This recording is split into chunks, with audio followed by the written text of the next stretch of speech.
Olá, bom dia, paz e graça, amados irmãos. Tudo bem com vocês? Comigo tudo bem, graças a Deus. Estamos aqui para dar continuidade, tá bom? Ao que nós estamos vendo sobre as igrejas primitivas, né? As religiões que existem no passado, onde tudo começou, né? Começamos falando sobre Lutero, que deu um dos pontapés, quando resolveu fazer aquelas 95 teses, e é por aí começou-se uma grande caminhada que terminou e está concluindo, vai terminar quando Jesus voltar, né? Hoje nós podemos dizer que estamos diante de fatos que os antepassados transformou em realidade para nós hoje. Bem, ontem nós não fizemos esse estudo da religião, né? Crenças e igrejas da religião. E hoje nós vamos falar sobre o anglicanismo. Então, vamos falar sobre a igreja anglicana, como começou. Agora, volto a repetir, esse estudo que nós estamos fazendo, nós estamos fazendo um suprassumo, um resumo de um resumo. É só para você abrir a mente e querer buscar mais, aprender mais sobre a história das igrejas, tá bom? E hoje nós vamos falar sobre o rei Henrique VIII, né? Aonde foi criado o anglicanismo. Então, vamos lá começar com o histórico desses fatos, tá certo? Não custa nada repetir que são um resumo que eu fiz, resumo feito, é um suprassumo, tá certo? Como é muito assunto, assim, entre aspas, nós estaremos lendo alguns pontos. Se você tiver alguma dúvida, você deixa aí no comentário. E falar em comentário, não deixe de se inscrever no canal. Aqui tem o nomezinho vermelho, inscreva-se. Então se inscreva no canal, ative o sininho, tá certo? Deixe o comentário para participar de um sorteio de uma Bíblia de Estudo quando nós atingirmos 1.001 inscritos. Quando nós atingirmos 1.001 inscritos, nós estaremos sorteando. Agora, só participará do sorteio quem deixar seu comentário lá embaixo, tá bom? Então, eu quero agradecer a vocês que estão se comentando, vocês estão assistindo, vocês estão pedindo alguém para se inscrever. Peçam alguém para se inscrever, para juntos podermos conversar sobre o Evangelho e também fazer logo esse sorteio, que eu estou ansioso para fazer esse sorteio dessa Bíblia de estudo, tá bom? Então, conto com a sua ajuda. Vamos lá? Vou pegar aqui meu óculos. Igreja, o anglicanismo. O rei Henrique VIII. É muito interessante você saber disso. Veja bem, a comunhão anglicana, o anglicanismo, teve suas origens no século XVI, na época da Reforma Protestante, lá na Orleans, né, na Lutero. Na Inglaterra, o rei Henrique VIII, em 1509 a 1547, nos inícios do seu governo, mostrou-se zeloso pela fé cristã tradicional. E em 1521, contra a obra de Lutero sobre o cativeiro babilônico, escreveu uma afirmação dos 7 sacramentos, que lhe valeu do Papa João Leão X o título de defensor da fé. Não obstante, havia de ser arrastado por seus afetos. Em 1509, Henrique esposou Catarina de Aragão, viúva do seu irmão Arthur. Deste casamento teve vários filhos, dos quais uma só, Maria Tudor, sobreviveu. Com o tempo, Henrique apaixonou-se por uma cortesã, Ana Bolena. Por isso, procurou dissolver seu casamento com Catarina, alegando que fora nulo, porque os nubentes eram cunhados de primeiro grau. Tal pretexto, na verdade, não era verdade, era falso, porque o Papa João Paulo II dera a Henrique explícita dispensa para se casar com Catarina. Na verdade, você percebeu aí? As demais, somente após 18 anos de vida conjugal, Henrique trazia à tona esse impedimento. Ou seja, depois de 18 anos de casado, ele vem com essa história para se divorciar, né, para se separar. A corte real favorecia o anseio do rei. A rainha Catarina, pela sua santa sé, pedindo justiça, o Papa Clemente VII resolveu entregar o exame do processo a um tribunal de Roma em 1529. Então, em 1529, o Papa entrega ao tribunal aquilo que tinha sido decidido pela Igreja na época que o rei Henrique tinha se casado com Catarina. Em janeiro de 1531, o Papa proibiu a Henrique nova núpcia, ou seja, novo casamento, enquanto a causa estivesse sob julgamento. O rei, vendo que pouca esperança lhe restava, quis obter a dissolução do seu casamento na parte da hierarquia da Inglaterra. Thomas Cromwell, obscuro advogado que adquirirá influência sobre o rei, aconselhava Henrique que, a exemplo dos príncipes alemães, se separasse em Roma. Cada um, né, irmãos? E em fevereiro de 1531, uma assembleia do clero, instigada pelo rei, proclamou Henrique chefe supremo da Igreja da Inglaterra. Você percebeu aí a jogada? Com a cláusula na medida em que a lei de Cristo permite. Em 1532, o rei elevou a ser arquiepiscopal e de Catuária Thomas Cranmer, que em uma viagem à Alemanha tinha entrado em contato com o luteranismo. Então Cranmer resolveu declarar nulo o casamento de Henrique VIII, que era, na verdade, tudo isso o que ele queria era isso, se separar. De modo que este se casou em 1533 com Ana Bolena. O Papa respondeu excomungando o monarca, finalmente declarando válido o casamento com Catarina. O cisma estava às portas e em novembro de 1534 o parlamento inglês votou o ato de supremacia que proclamava seu rei o único supremo chefe da igreja na Inglaterra. Aí começou, irmão, o grande embate. Você percebe que as igrejas, ela tem sempre um motivo pelo qual se divide, sempre. Seja o quê? O pecado. Né? Nós, hoje, em pleno século XXI, nós não somos diferentes. Tem pastor que está numa denominação e, vamos dizer assim, se separa, casa com outra, a igreja dele não aceita, o que é que ele faz? Ele vai, sai da sua denominação e funda outra igreja, e a partir daí, vida que segue. Mudou alguma coisa? Não. O que mudou foi a época, mudou foi a maneira de ser. Mas vamos lá. O único supremo chefe da igreja da Inglaterra. Os súditos que não reconhecem este ato seriam punidos com morte. A grande maioria do clero se submeteu, talvez porque acostumado ao conceito de igreja nacional e bastante mundanizado.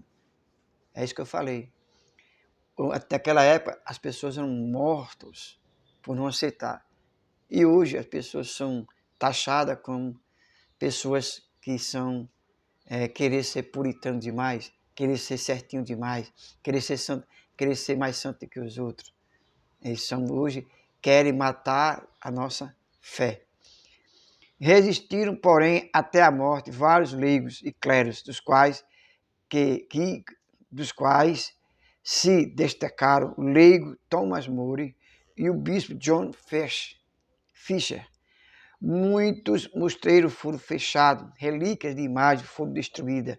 Apesar do cisma e das pressões luteranas, o rei queria conservar a íntegra a fé católica na Inglaterra. Combatia tanto a adesão ao Papa quanto as inovações religiosas do continente. Ou seja, começou a haver um confronto, a igreja em Roma com a Inglaterra. Henrique teve por sucessor um filho de 10 anos, que ele nasceu no seu terceiro matrimônio. Ou seja, ele casou 6 vezes, esse rei. E foi um dos fundadores da igreja anglicana. Este menino, Eduardo VI, teve como tutores Duque Somerset e o Northumberland, que com o serviço de Cranmer, muito trabalhavam pela introdução da teologia protestante na Inglaterra. Houve revolta em diversos condados. As desordens se avolumaram na Inglaterra, a tal ponto que, quando Eduardo VI morreu, esse menino, ele realmente não teve muita sorte não, né? Ele, em 10 anos, ele assumiu, mas também com 16 anos de idade, 6 anos depois, ele veio a falecer. Então, não teve muito tempo de duração, né? Em 1553, a nação em peso se pronunciou pela princesa Maria a Católica, filha de Henrique VIII. E Catarina, contrariando a designação que Eduardo fizera em favor de Joana, cortesã de sangue real e protestante, olha só. Maria Tudor resolveu a situação. Era católica convicta e pôs-se a trabalhar apoiada por seu primo, o cardeal Reginaldo Poli, legado papal. Em 1554, o parlamento aprovou a nova união da Inglaterra com a Santa Sé. Os prelados dispostos por Eduardo VI foram restituídos às suas sedes, enquanto os hereges vindo do exterior foram expulsos. Não sei se os irmãos bem sabem que a Inglaterra também vem o metodismo, né? A qual eu pertenço. A Rainha Maria, no seu zelo restaurador, adotou medidas extremas, semelhantes às que Henrique VIII tomara contra os católicos. Esse zelo excessivo era, em parte, favorecido pelo povo, mas encontrou desaprovação da parte católica, que se tornara avesso à rainha. Esta se tornou impopular também por seu casamento com Filipe, filho de Carlos V, que pouco depois subiu ao trono na Espanha. Com o nome de Filipe II, Maria morreu prematuramente em 1558. Pouco depois extinguiu-se a restauração católica na Inglaterra. Sucedeu-lhe no trono uma filha, Ana Bolena, Henrique VIII. A rainha Elizabeth, de 1558 a 1603, visto que Maria não deixará herdeiro, a nova soberana elevou a Inglaterra extraordinário poder político e econômico. A sua religiosidade era misteriosa. Converter-se ao catolicismo sobre Maria e, elevado ao trono, continuava a frequentar a missa, confessar-se e comungar. Essa atitude, porém, não eram profundas e cediam interesses políticos. No dia de sua coroação, jurou conservar a religião católica no país. Não obstante, o motivo de conveniência o levaram a violar sua palavra. Os católicos consideravam rainha ilegítima e propunham Maria Stuart da Escócia como herdeiro legítimo do trono. Isso fazia Elizabeth se inclinar cada vez mais para o protestantismo. Você percebeu uma coisa interessante? A Igreja Católica ela queria ter um poder muito grande, sempre procurou ter, né? Não resta dúvida que a Igreja Católica ela sempre procurou ter esse querer ser esse controle mundial, né? Roma era complicado. Em consequência, sobre as aparências do católico,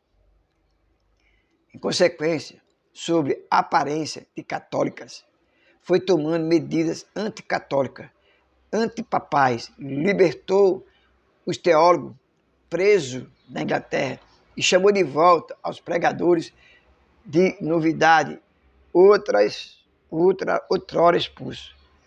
Então a gente percebe aqui que os teólogos que estavam naquela época sendo presos por divulgar e pregar a palavra do Senhor, estava agora se retornando ao seu ministério de pregação da palavra teologicamente, né? Um dos feitos mais importantes de Elizabeth foi a tentativa de restaurar a hierarquia episcopal na Inglaterra, praticamente extinta por Henrique VIII, no caso.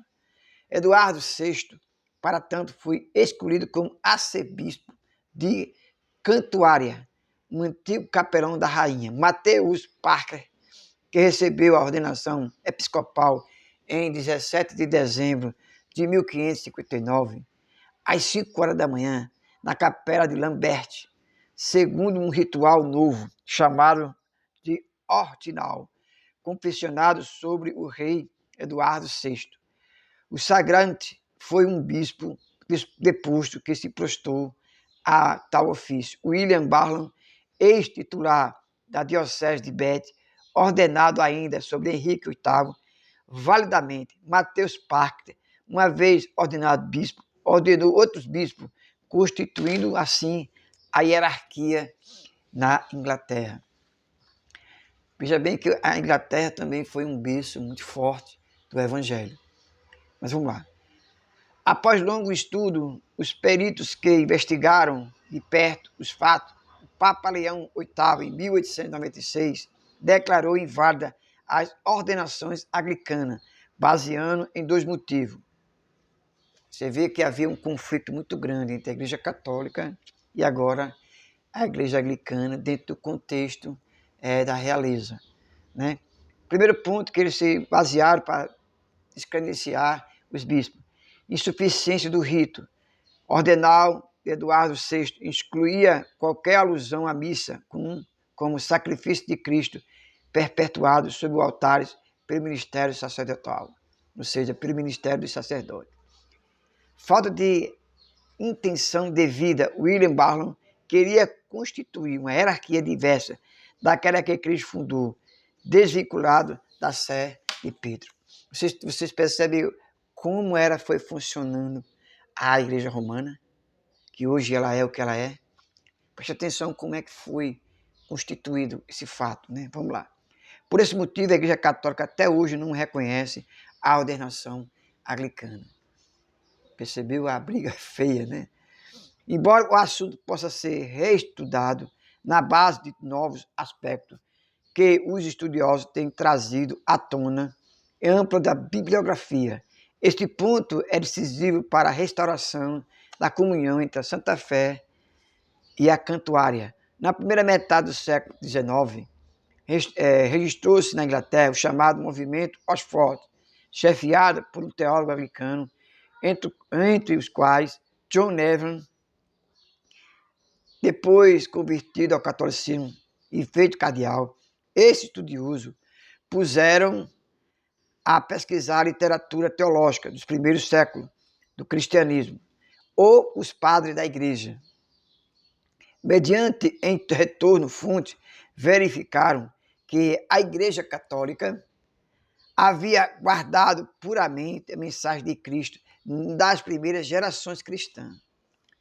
A continuidade desse estudo, muito promissora, pois pode preparar o reatamento da comunhão entre anglicanismo e o catolicismo.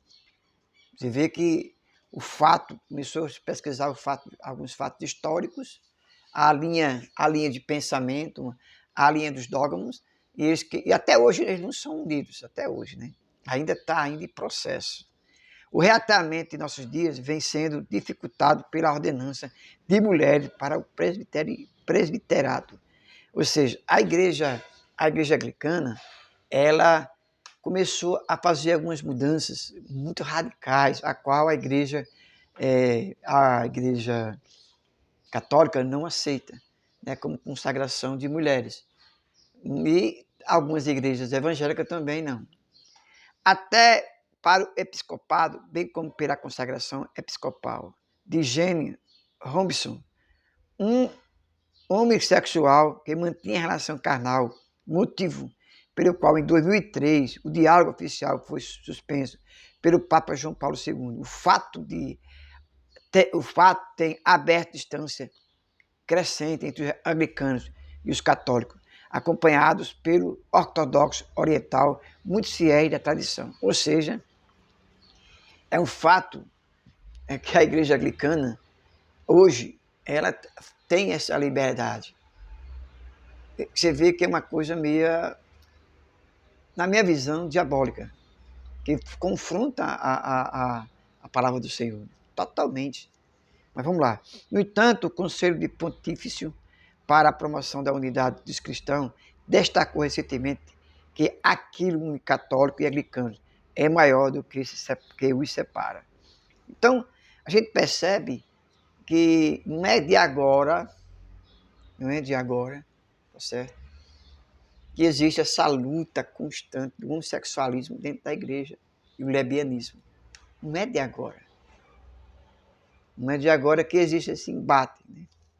Onde muita gente está usando isso na politicagem. Né? É vergonhoso isso. Mas vamos lá. Vamos agora fazer uma breve retomada acerca dos 45 anos desse diálogo, né, ecumênico, do catolicismo com o anglicanismo, tá certo? Então, o diálogo entre anglicanos e católicos começou oficialmente em 1966, tá certo? Proposto pelo João Paulo VI e pelo arcebispo da Cantuária, Michael Ramsey. Após uma fase preparatória, constituiu-se uma comissão conjunta.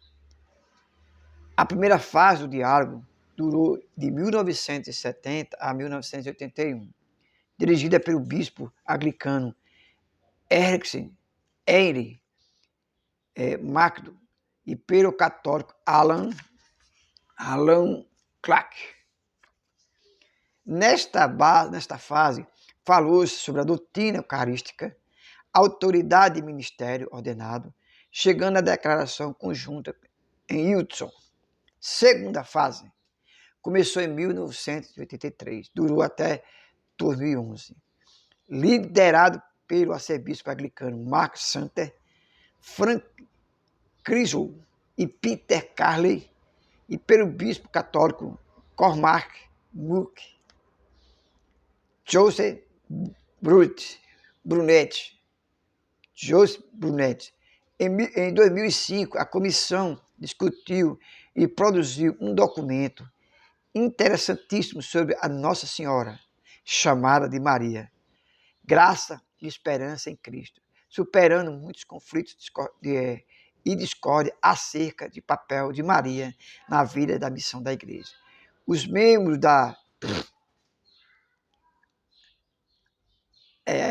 ARCIC explicam que, ao proclamar a Imaculada Conceição, a Igreja Católica declara especificamente que Maria foi concebida sem pecado, em vista dos méritos de Cristo. Havia esse debate, afirmando assim que ela foi salva pela paixão, morte e ressurreição de Jesus. Podemos afirmar conjuntamente que o trabalho redentor de Cristo tocou Maria na sua profundidade e nos seus começos. Sobre o dogma da Assunção, as duas igrejas entendem que o ensinamento de que Deus levou a Virgem Maria na plenitude da sua esposa para a sua glória e consoante as Escrituras, e pode, de fato, ser entendido à luz da Escritura. Esse documento é o único desta fase. Também foram publicadas outras 4 declarações de salvação da igreja. Outras 4 declarações. Salvação e a igreja, em 1987.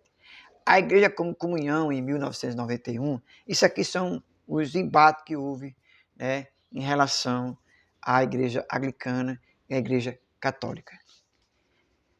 A vida em Cristo, em 1994. O dom e autoridade, em 1999. Outros do acontecimentos sobressalentes dessa segunda fase foi publicado por parte do Papa João Paulo XVI. Da Constituição Apostólica Anglicanorum Coetibus, em 9 de novembro de 2009, que trata das condições das recepções dos anglicanos na comunhão católica. Você percebe que esse diálogo que existe, esse embate que existe, é um embate que se precisa ser feito ainda, porque falta muita coisa, tem muita coisa pendente entre a Igreja Católica e a Igreja Anglicana. A terceira fase teve seu primeiro encontro dia 17 a 27 de 2011, no Mosteiro de Bose, norte da Itália, e contou com a participação de 18 teólogos de diferentes contextos do mundo inteiro.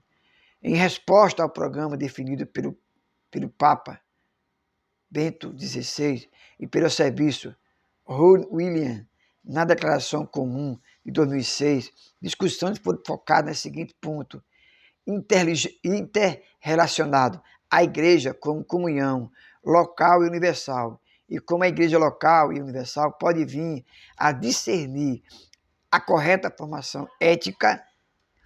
O programa também exigiu que a comissão reexaminasse como o compromisso para a restauração da comunhão completa de fé, de vida sacramental, deve ser entendido e perseguido atualmente.